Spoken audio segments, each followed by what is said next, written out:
Scorpion, un bonheur de se retrouver pour votre tirage sur cette deuxième quinzaine de mai 2024. Scorpion, signe solaire, signe lunaire, Scorpion à l'ascendant. Je vais tirer une première carte de l'oracle G pour avoir un petit peu le fond de décor, là, le fond de scène, le fond énergétique. Pour cette deuxième quinzaine de mai, on complète avec un tarot et un oracle conseil. Scorpion en signe solaire, en signe lunaire, Scorpion à l'ascendant. J'espère que vous allez bien. Et en... Oh là, j'en ai trop. Qui sont tombés. Et on regarde ensemble. Là aussi, j'en ai trop. J'en ai...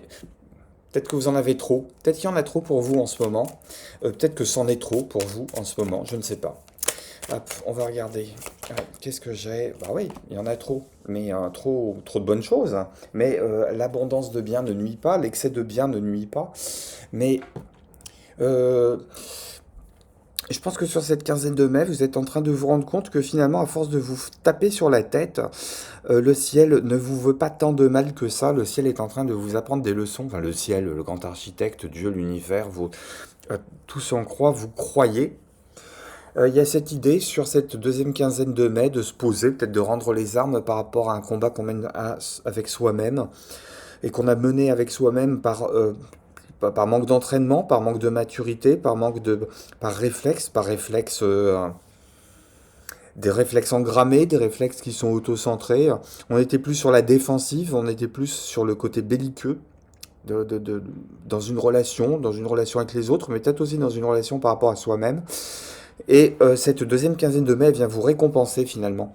Elle vient vous montrer que ainsi, c'est pas pécuniaire et financier, la leçon ou les leçons que vous êtes en train d'en tirer sont en train de vous enrichir, sont en train de vous porter à un haut niveau de maturité, ce niveau de maturité que vous n'aviez pas. Et que finalement, tout ce qui est forme de parasitage, tout ce qui est forme toutes les hallebardes que vous prenez, non seulement vous avez réussi à les éviter, et c'est peut-être aussi une invitation à se pencher sur l'adage ce qui ne tue pas rend plus fort. Alors, est-ce que ce qui ne tue pas rend plus fort Je suis pas un grand partisan de la souffrance fait grandir. Voilà, la douleur, c'est ce qui permet de montrer à quel point on est résilient, de montrer à quel point on peut survivre. Non, non, non. La douleur, c'est quelque chose qui fait mal, c'est quelque chose qui rabaisse, c'est quelque chose qui tétanise, c'est quelque chose qui paralyse. Faut l'accepter tel quel, faut l'accueillir comme ça. Euh, et laisser le temps de la guérison. Se laisser le temps de la guérison et le temps de la vraie guérison. Pas cette guérison un peu de surface. Mais vous savez très bien ce que c'est. Vous voyez très bien de quoi je parle. Pas sur le relevé en disant ouais tout va bien, etc. Alors que derrière on sait très bien que tout va pas si bien que ça. C'est... Il y a peut-être cette idée aussi de donner le change. Et tout ce qui brille n'est pas or. Mais vous savez très bien ce qu'il y a de la valeur. Il y a peut-être un requestionnement de valeur là que vous êtes en train d'opérer là sur cette deuxième quinzaine de mai.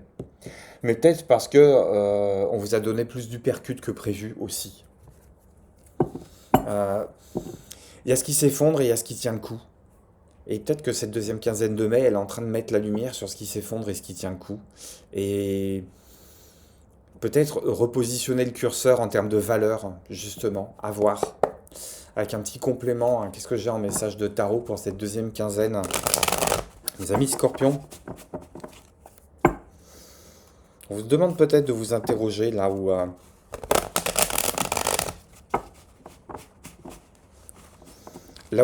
vous mettez, qu'est-ce que vous mettez derrière le mot valeur et puis quelles sont les valeurs que vous mettez derrière ce mot-là en fait. Alors, un message super particulier, très, très direct qui vient d'arriver.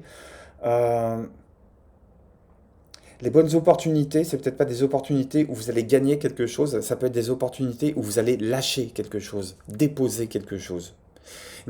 La véritable opportunité de croissance, c'est peut-être celle qui va vous demander de vous alléger, d'être plus mobile, d'être plus libre.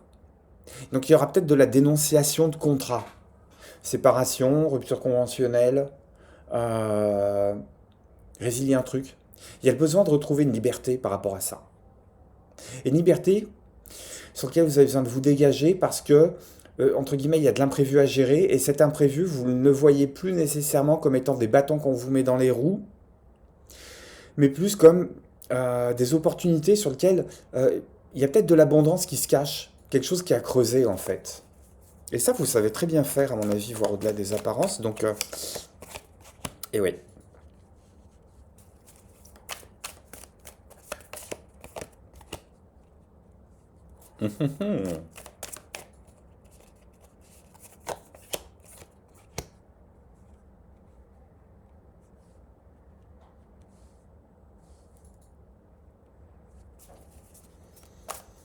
C'est marrant, sur cette quinzaine de mai, j'entends il pourrait même y avoir un effet papillon en fait. Euh,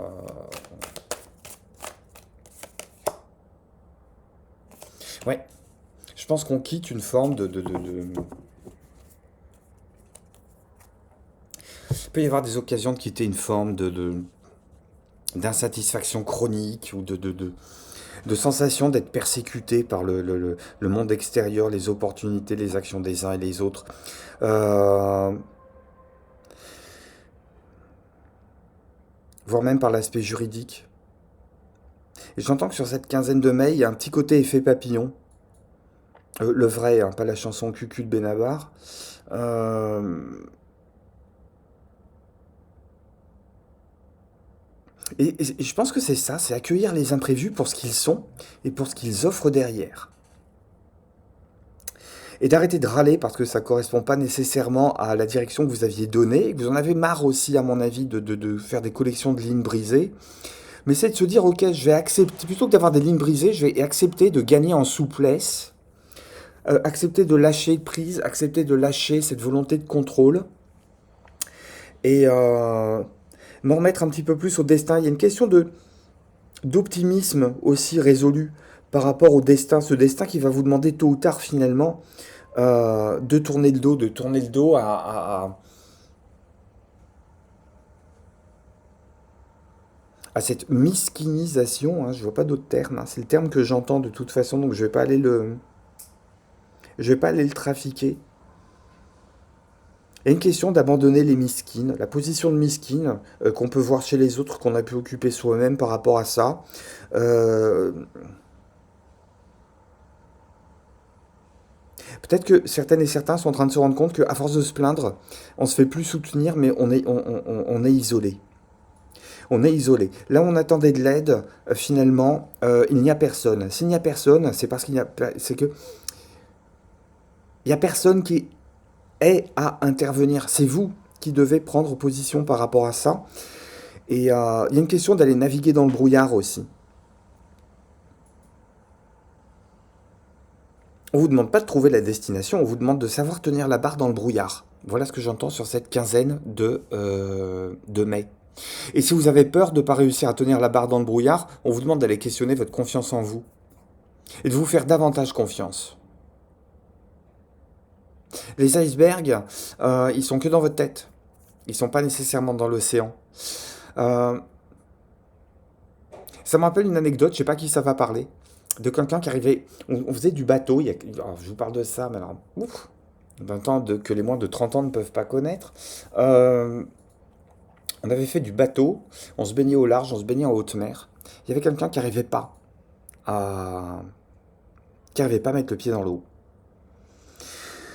Parce que peur des profondeurs, hein, parce qu'on voit pas le fond, parce qu'on ne sait pas ce qu'il y a dans le fond. Et, et que, bon, après, en Méditerranée, je suis pas certain on n'a pas croisé de grands requins blancs, hein, ne vous inquiétez pas par rapport à ça, hein. Euh, alors, on a quand même accompagné cette personne-là pour qu'elle puisse tremper jusqu'à mi-mollet ses deux pieds dans la Grande Bleue, et ensuite elle est remontée. Bon, pas semi-défecte, mais semi-victoire, c'est déjà ça. Et, et en fait, si c'était le grand vide qui faisait peur, et si en fait la mer, elle était plus habitée par des fantasmes de requins, par des fantasmes d'icebergs, par des fantasmes de vaisseaux fantômes, par des fantasmes de triangle des Bermudes, et si sur cette deuxième quinzaine de mai, on est en train de se rendre compte que on a tellement peur du vide qu'on préfère le meubler de scénarios absolument épouvantables et irréalistes, plutôt que d'affronter ce qui est offert et sur lequel on nous demande finalement de faire nos preuves ici et maintenant. Très spécial ce message, mais fallait que je le sorte.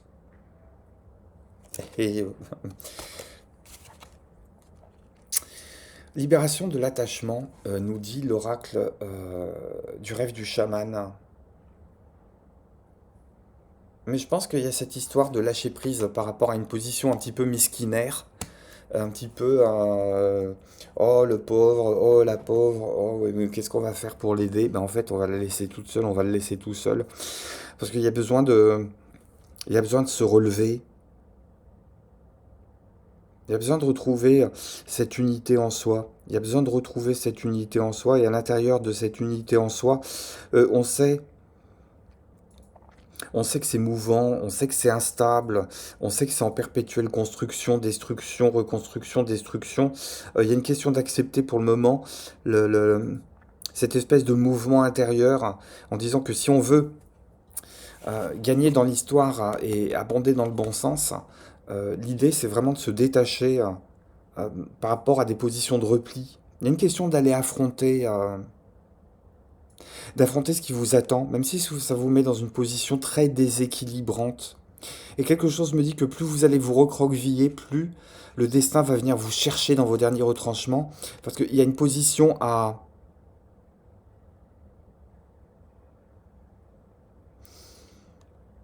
C'est comme un espèce de jeu télévisé où on vous garde On vous garde un peu en otage en demi-finale tant que vous n'avez pas répondu à la bonne question et on vous repose la question tant que vous n'avez pas répondu à la bonne question. Une fois que vous avez répondu à la bonne question, il y a une question de quitter le plateau en vainqueur, quoi. À voir. Tenez-moi au courant avec un commentaire, avec un pouce, avec un mail, comment tout ça, ça résonne avec votre histoire.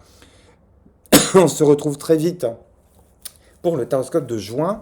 Je vous embrasse, hein. Prenez soin de vous et bye bye.